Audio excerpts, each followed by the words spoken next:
जिस साल हज पर गया वहाँ एक बूढ़ा शेख मुझे मिला और वो यमन के इलाके के आलिम थे, सफेद दाढ़ी थी। मैं उनके पास जाके बैठा, लोग उसके हल्के में जमा थे। तो उस बाबे से जब गुफ्तगू हुई तो उसने मुझे कहा कि इसी मस्जिद नबी में कारी फतेह मोहम्मद साहब पानीपत्ती रहमहुल्लाह एक बहुत बड़े आरिफ और बुजुर्ग अल्लाह वाले गुजरे हैं। फरमाया मैंने उनसे कुरान पढ़ा था और उन्होंने बताया कि जो इस वक्त इमाम नमाज पढ़ाता है ये भी उनका शागिर्द है और वो कारी फतेह मोहम्मद पानीपत्ती देवबंद का शागिर्द है। मैं इस मौजू को लंबा नहीं छेड़ता। तिलावत आयात के साथ तालीम किताब के कुरान पाक की मानी मतालिब और मफहूम, मेरी मुख्तसर मालूमात के मुताबिक इस वक्त सिर्फ मकतबे देवबंद के उलमा ने जो कुरानी तफासिर अरबी उर्दू और मुख्तलिफ जबानों में लिखी है उनकी तादाद 250 से भी ज्यादा है। सिर्फ तफसीरें, और उनमें कई तफसीरें ऐसी हैं जो कई जिल्दों पर मुश्तमिल है, 20-20 30-30 जिल्दों की। बल्कि अल्लामा अफगानी के 10 साल के दुरूस हमारे बहावलपुर के एक अजीज ने, एक बुजुर्ग ने जमा किए जो उनका शागिर्द था। 10 साल के दर्स से कुरान को इकट्ठा किया, 10 जिल्दें बनी, कुरान का सिर्फ पहला पाव मुकम्मल हुआ। क्या इल्म है इन लोगों के पास, आदमी इसका तसव्वुर नहीं कर सकता। तीसरी चीज है तालीम हिकमत कि शरीयत के अहकामात और मसाइल। ये मुझसे पहले कह रहा था अजीज रशीदी कि अरे भाई एक गंगोही जैसा फकीह पेश करो, एक मुफ्ती किफायतुल्लाह देहलवी पेश करो, एक मुफ्ती अजीजुर रहमान देहलवी पेश करो, एक मुफ्ती मोहम्मद शफी पेश करो, एक मुफ्ती महमूद पेश करो, जो अपने अपने मैदान में फकाहत के वो इमाम और मुज्तहिद और शहंशाह थे कि बड़े बड़े लोगों ने इनके सामने घुटने टेक दिए। और मैं अगर इस मौजू को छेड़ूं तो लंबी बातें हो जाएंगी। इल्म तफसीर की खिदमत की है तो इन लोगों ने, हदीस की खिदमत की है तो इन लोगों ने, फिका की खिदमत की है तो इन लोगों ने, मदारिस का जाल बिछाया है तो इन लोगों ने।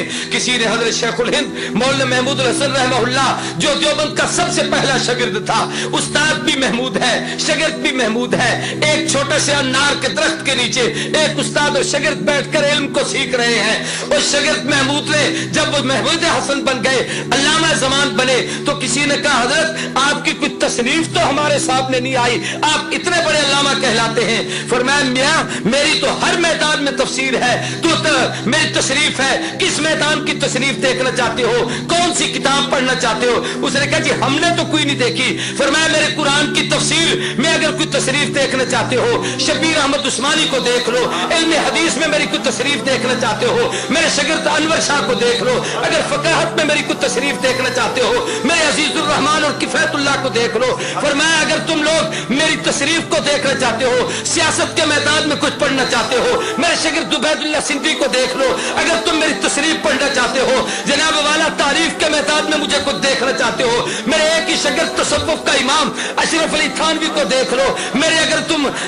मेरे तदब्बर और हौसले को पढ़ना चाहते हो, मेरे शागिर्द हुसैन अहमद मदनी को देख लो। मेरी दावत और तबलीग को देखना चाहते हो, मेरे इलियास को देख लो। मेरा एक एक शागिर्द ऐसा है। मैं अला वजह बसीरत कहता हूँ, तारीख में 2 इंसान ऐसे गुजरे हैं जिनकी शागिर्दों की मिसाल दुनिया में न पहले पेश हुई न क़यामत तक पेश हो सकेगी। पहले दौर में इमाम आज़म नुअमान इब्न साबित अबू हनीफा उम्मत का वो फकीह और मुज्तहिद था जिसके शागिर्द एक एक शागिर्द ऐसा था जिसकी मिसाल दुनिया नहीं दे सकी। या दूसरा शेखुल हिंद मौलाना महमूद हसन रहमहुल्लाह है जिनका एक एक शागिर्द ऐसा है जो अपने जमाने और अपने फन का इमाम है जिसकी मिसाल दुनिया में नहीं है। मैं इस मौजू को लंबा नहीं करता, मैं मुख्तसर बात अर्ज करता हूँ। और तारीख में कहा एक हदीस है बड़ी अजीब, मिशकात में उलमा बैठे हैं, हुजूर ने फरमाया कुर्ब क़यामत में यकून फी आखिर ज़माने उम्मतुन लहुम मिस्लु अजर अव्वलिहिम।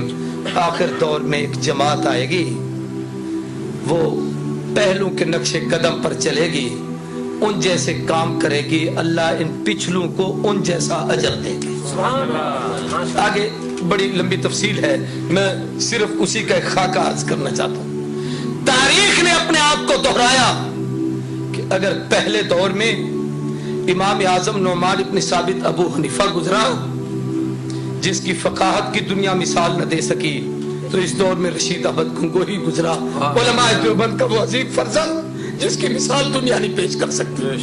अगर उस दौर में अहमद इब्न हंबल इस्तकामत का कोहे गिरा था तो तारीख ने महमूद हसन को पैदा किया जिसकी मिसाल दुनिया नहीं दे सकती। پہلے دور میں ایک استاد اور شاگرد نے بیٹھ کر کٹھی تفسیر لکھی، مدارس میں پڑھائی جاتی ہے، جس کا نام جلالین ہے۔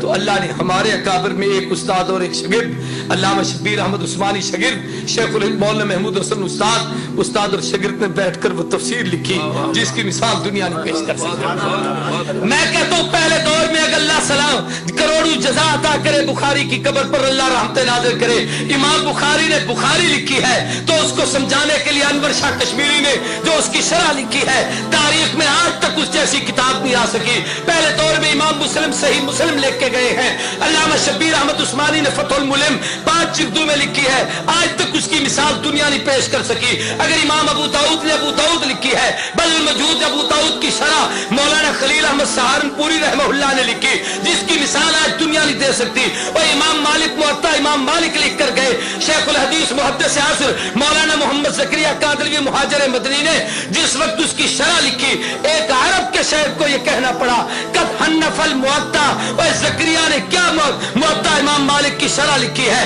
کہ اس کو پڑھنے کے بعد ایسے لگتا ہے کہ شاید امام مالک بھی ابو حنیفہ کا مقلد بنا۔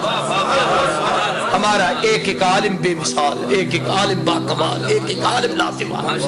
میں یہ کہہ دوں تو بے جانی خدا کی قسم، اگر وہاں بخاری کی قبر سے خوشبو آئی ہے تو یہاں 6 مہینے تک لاہوری کی قبر، امام الاولیاء مولانا احمد علی لاہوری کی قبر سے، اور اب تو ہزاروں ایسے ہیں جن کی قبروں سے جنت کی خوشبو دنیا میں مہکی ہے۔ اللہ نے دکھایا ہے کہ یہ وہ اہل حق ہیں، یہی وہ لوگ ہیں، یہ وہ اللہ کے برگزیدہ لوگ ہیں جو پیغمبر کے اس مشن کی تکمیل کر رہے ہیں جس مشن کے لیے اللہ نے اپنے نبی کو دنیا میں بھیجا تھا۔ تو میرے محترم دوستوں اور بزرگوں، ہم اس پر اپنے رب کا جتنا شکریہ ادا کریں کم ہے کہ اللہ نے ہمیں ایسے اکابر دی۔